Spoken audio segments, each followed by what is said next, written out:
Quran Sanctity Day, the Pakistani government's bizarre fight against desecration. Despite deep concerns over freedom of speech and expression, the Pakistani government, led by Prime Minister Shehbaz Sharif, has declared July 7th as Quran Sanctity Day in response to a controversial incident in Sweden where an Iraqi refugee reportedly desecrated a Quran.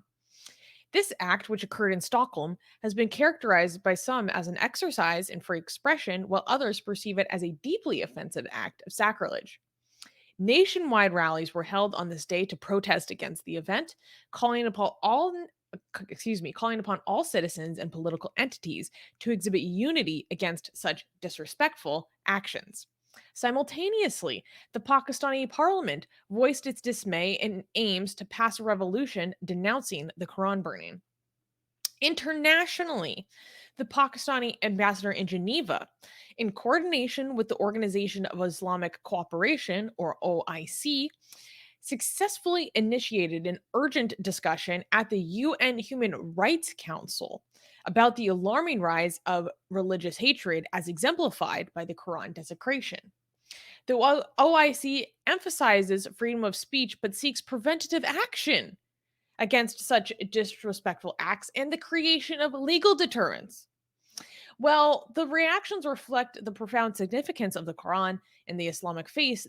They also underscore an ongoing global tension between the rights of freedom of expression and the respect of religious sensitivities.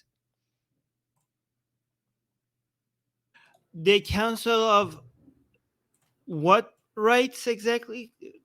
Again, so as No, part no, no, of no, no, no. Yeah, yeah. But the Council of what was that thing? the Rights? Organization of Islamic Cooperation, No, no, no. When they went to the UN, who the did they complain to? the UN human rights, Human yeah, rights, council. right? Yeah, yeah, yeah. Human rights. Okay, it's not the Council of Religion rights because religions don't have any rights. Is it the Council of Books rights? Like, do the books, papers rights? Is Yeah. it? Yeah, yeah, yeah, yeah, It's yeah, a yeah, yeah. humans' rights. So, Yeah. what laws do these mofo's want the Council of Human Rights to come up with that will prevent people from burning papers?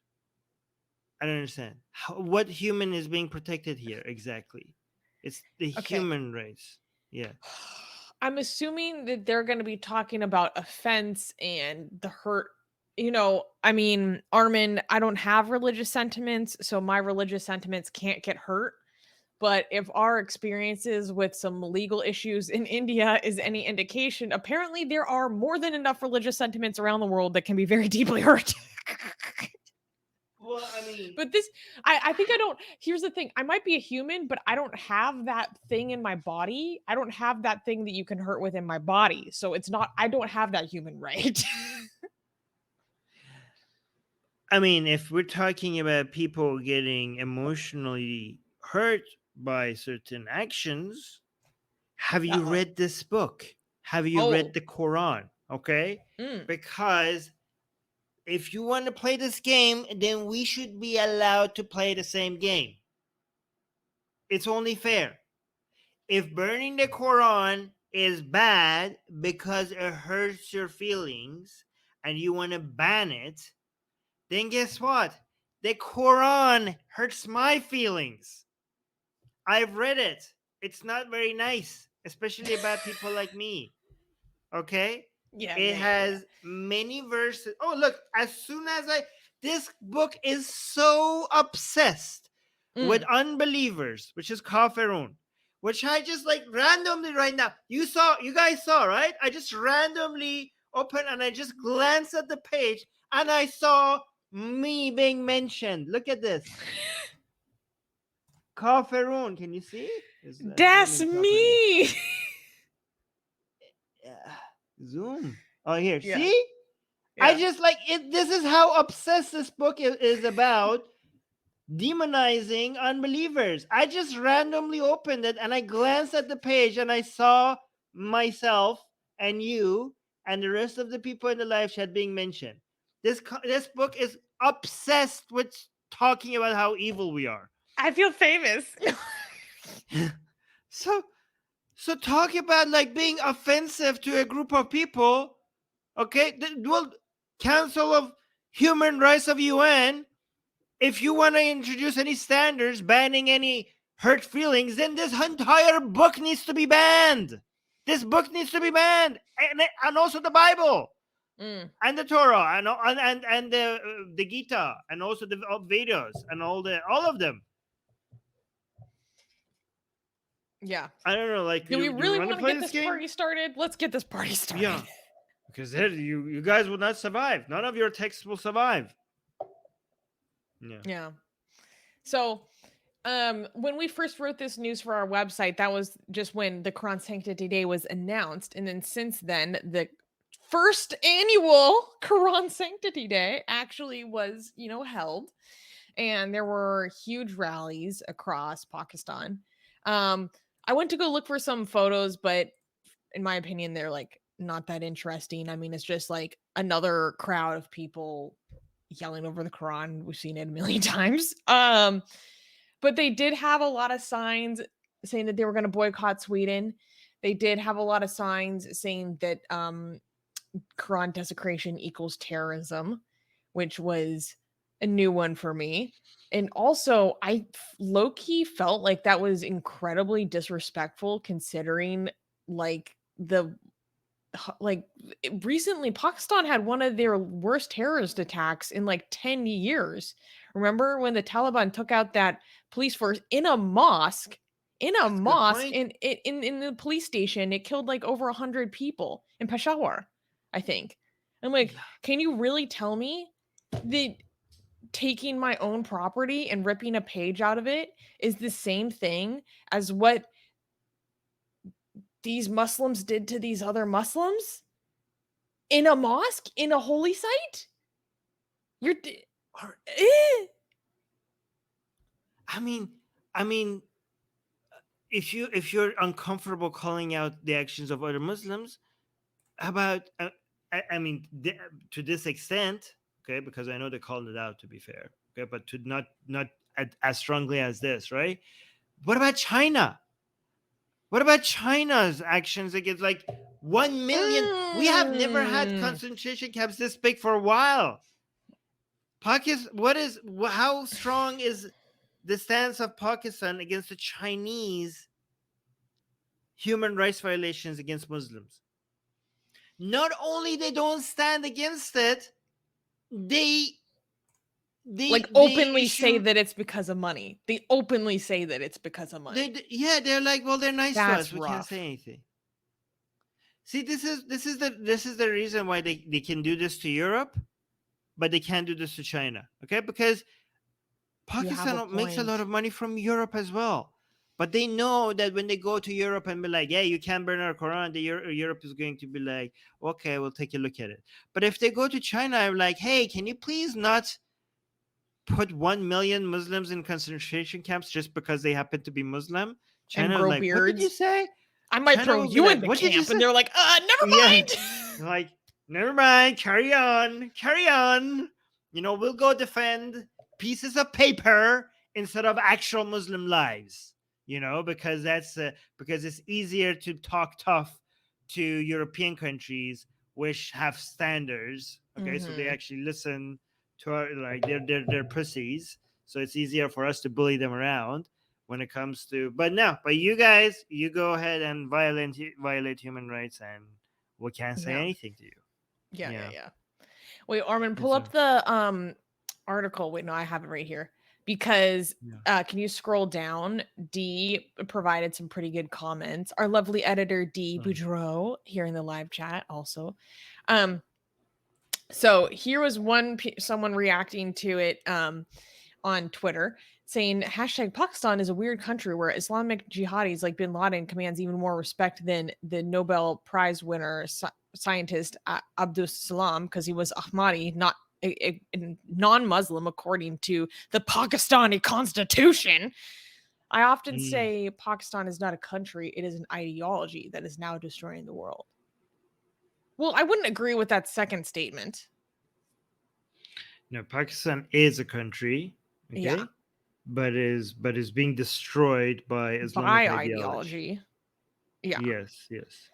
Okay, and then there was another one further down that um so there was this guy on Oh, Twitter, this is Imtiaz really, Mahmoud. Yeah, he's an ex-Muslim, I yes, think. And he was talking yeah. about the announcement of the Quran Sanctity Day. And then he gave his own commentary saying, of course, $3 billion emergency arraignment loan has been announced by the Kafir IMF. It's time to celebrate. And someone else is replying that Kafir's money is what's actually keeping Pakistan afloat. And then, Kafir means unbelievers for people who yeah, might not know. the Yeah. infidels. Um, and further down, there was one. Yeah, someone else responded to him saying, "Hey, apostate, happy Quran sanctity. Happy sanctity of Quran day every day. If you hate Pakistan, great. Hate all Islam, great. Stay a hater. Keep your circulation going as diseased. You'll beg for death, but it won't come. The pain of suffering will not erode your sin. Repent now or pay consequences." So this is just a loving message sent to an ex-Muslim, just a normal, That level of hate doesn't go with the profile picture that he has chosen. which is just a little smiley face for those listening. That's asking for a hug too. Like, look at it. Yeah. It doesn't make sense. Okay, what about this one? Yes. Okay. This is the one that I wanted to highlight the most. Someone else responded to him saying, fundamentalism and India bashing is the only refuge for Pakistani politicians facing resource crunches, resulting in agitating public demanding basic amenities. And that's so true. And I think it's interesting how apparent that is, how transparent it is just to everyone that Pakistani politicians, the establishment, like on its face, just baldly uses Islam because they have nothing else to offer the population. Yeah, yeah. And the population, like Pakistan is one of those countries that a major part of the population is the problem. Not majority, but a major part of the What do you mean by population that? is the problem. I mean, like the growth of radicalism. Like right now, Mhm. for example, to get elected, the more Islamic you are, the more extreme you are. Like you can see how politicians compete with each other to mention how Muhammad is the last prophet, last, like Khatam al Anbiya, as a way to compete with each other against the Ahmadis. Basically, Yeah. one way to get elected is to show how anti-Ahmadi you are. So, imagine if you were like in a country that you had to get elected, you had to show how anti-Jewish you are, right? To increase your the chances of being elected, right? And that's Mhm. like how it is in Pakistan. Like the sensitivity. So in some countries, the sensitivities that people have comes from above, and it's like trickles down under. But in some countries, it's the other way around. Like the politicians are behind some of these radicals, and they are being Oh, yeah. pressured to be more radical by the people. It's not the government doing this to the people. It's the people doing this to the government. And when that is the problem, the solution is much more difficult. Okay, because Yeah. if it's not the people and the government, then hey, if you get rid of the government, things will be better, Like in right? Iran. But That's the situation in y- Iran. you're right. Yeah, I didn't want to say that because it seems like I'm saying like, hey, look at superiority or something like that. Oh, But that's not what he means, uh, guys. no, but what I mean is like the future Yeah. is you have to fix the people. You have to actually educate the people. This is why Afghanistan is like welcomes Taliban in many areas. Mhm. Like you cannot get rid of the Taliban and think like, okay, let's introduce a new government to Afghanistan and make it better. It's not going to work like that because people want the Taliban. Many people want the Taliban. And in Pakistan is becoming increasingly more like that.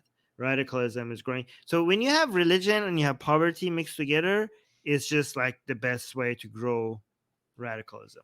Yeah, It's hard. and Yeah, that's and what Pakistan is Abijanu heading. is Yeah, saying. He's like, of effing course, the population is going to stick with their ideological principles because they are so materially dispossessed. It's kind of just a exactly. sociological phenomenon.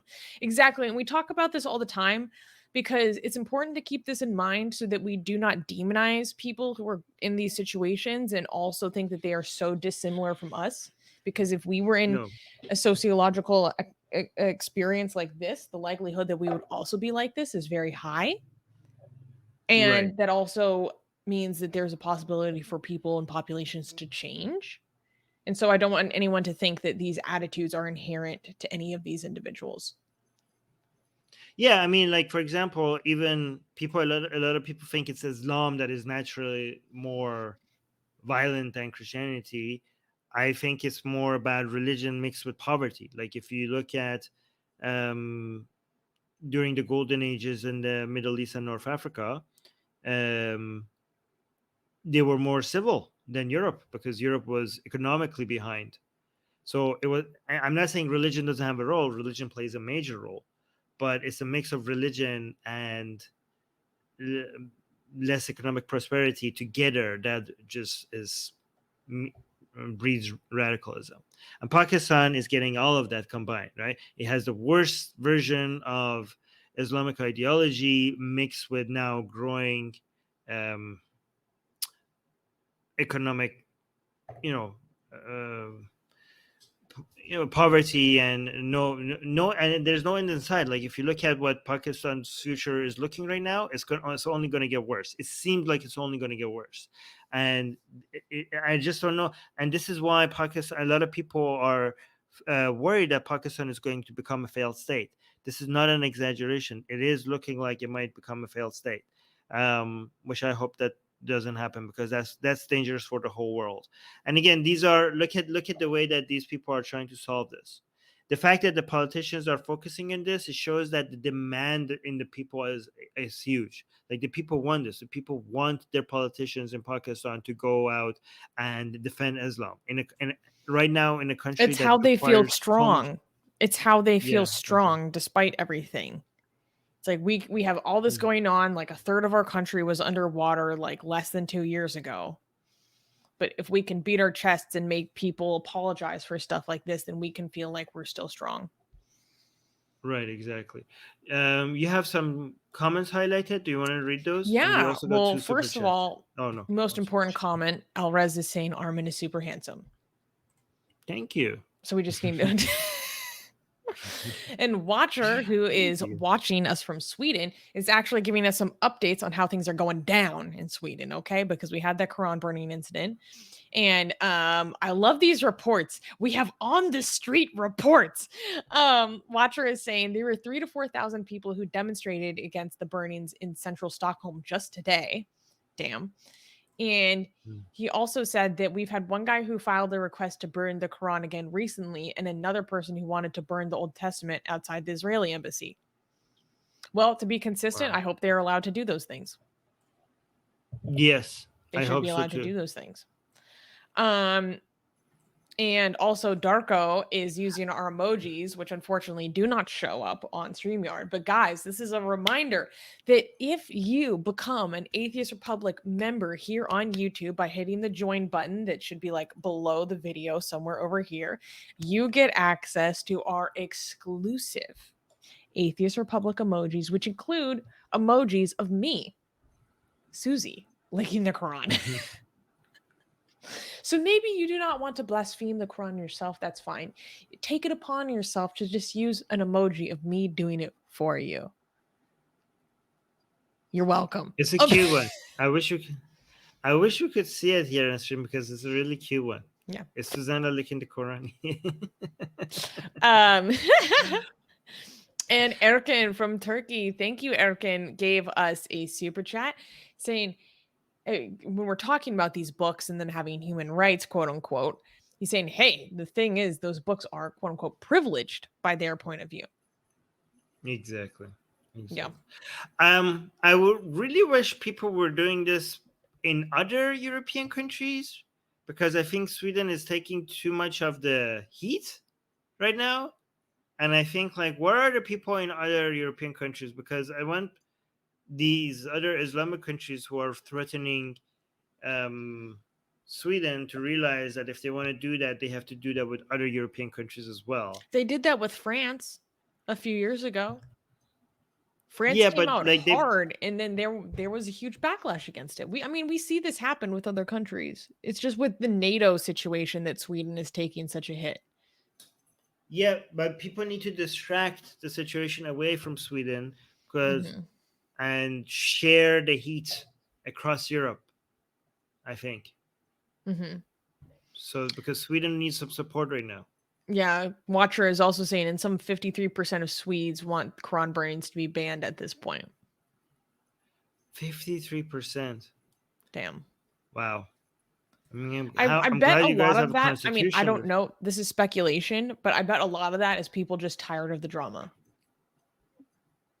Yeah, but you don't throw away your rights because you're I tired of the agree. drama. Like, oh, I'm so tired of the drama. Let's give away our rights. Oh my god. Maybe they want the protection of NATO. Again, the I know.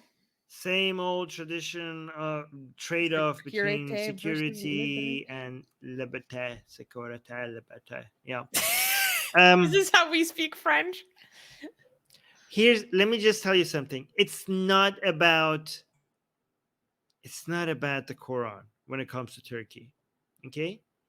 So even it's about planes that Turkey wants from the US. Ever since what are there? Is there something F-35s, I think? Guys, can you let me know if I they're get them all F-35s? confused. It's F-35, isn't it? But there were some missiles that Turkey bought from Russia and it pissed off the US. And the US was like, well, guess what? We're not going to sell you F-35s anymore. No, it's not F-16. What F? No, it's not F-16. It's F-35s. Oh, they want F-16 planes from the US? Really? This is all about F. Okay, fine. Okay, fine. F-16, but I don't know which one. F-16s. And Turkey was really needs really wants those planes. So this is a play that this is a game Erdogan is playing that is trying to not allow Sweden in to pressure the US to giving Turkey those F-16s. And the oh, No, it is I'm F-16. right. It is F-16s. It. No, people are saying it was F-35. Reuters is saying Somebody that check it's F-16. F-16. Okay, you're right. What US sure is it? Congress says that F-16 sale to Turkey depends on NATO approval, specifically saying that There you go. they cannot give these to Ankara until they ratify the memberships of Sweden and Finland. So they're Wow. both I playing thought chicken right now. They're like, well, I want this and I won't do it until you give it to me. And the other person's saying, well, I'm not going to give it to you until you give me this. Yeah. So the whole Quran burning thing is being used as as a excuse. They were like, "Oh, you guys are burning the Quran. Maybe you shouldn't be joining NATO." But the actual disagreement. I mean, do you guys really think Turkey is going to play its veto leverage over the Quran? Like, do you really think the No, geopolitics is governments play? don't Yeah. actually care about this stuff in real life. Right. Right. They This care is about about their military F-16s. industrial complex. Come on, guys. They don't care about their defense spending. Exactly. So if you think that in Sweden, if you actually think that, oh, let's give away our rights so we could have security that comes from NATO membership, just realize that you are going to be selling your rights and it's not going to even be for the security that you think it is. This game is about a completely different thing, which goes back to the quote by Benjamin Franklin that says, those people who sell away their rights, I mean, this is not an exact quote, go look up the exact quote, for security, they deserve neither their freedom or their security, their rights or their security. So be careful, Sweden. People have made that trade-off throughout history and they ended up regretting it. The Mm-hmm. reason why you are a more advanced country is because you have these liberties. Mm-hmm. The reason why you could afford security, the reason why you are a country that you can afford paying for this security is because you're an advanced country. And the reason why you're an advanced country is because certain values and certain principles and certain rights and certain freedoms that you have. So in the long term, if you give away these rights, you will also give away your security. Mm-hmm. Don't do it. This I have to highlight this. This made me laugh. Cairo what is saying it was F lawful. Oh my Okay. God. Um I, go ahead. F-16s are old. I didn't know. I thought it was about something more significant, like F-35s. I don't know, as of from Reuters as of February. Yeah, This I know. past February it says F-16. F-16, like Turkey is desperate for F-16s? Pathetic. F-16s? Okay. Oh. I mean, to be fair, Dang. F-35s, you're right, actually. F-35s is, I don't think Turkey can afford F-35s. I don't think even the US can afford F-35s. It's Oh. like, those things are expensive. Do you know how much each one costs? I don't even want to know. Because you know why? No matter what it Each one. costs, that's the reason why I don't have free healthcare. Man, Armin Rivka used to send me Each the one, funniest. each 30 F-35 costs 75 million. Each one, like one of them. Yeah, this is why I don't have free healthcare. Yeah. Hey, Canada, rest of the world, you're welcome. I'm taking it Yes. on the chin for you guys as an American taxpayer. And I would like some goddamn appreciation. I'm kidding. All right. Okay, let's move to the Oh next. yeah, you're right. Mustafa is saying wanting an F-16 is like wanting an iPhone 2. Yeah, exactly. Like F-16s were like introduced in 1978. That's not real. Is 1978. that real? Yeah. And F-35s were introduced in 2015. Oh my god, you're right. So Armin, Turkey is doing all of this. Iran is old. The Islamic Republic of Iran is younger than the first flight of an F-16. Yeah. God damn. Turkey is like, we want him so bad. But yeah, I don't think United States gives F-35s to any country.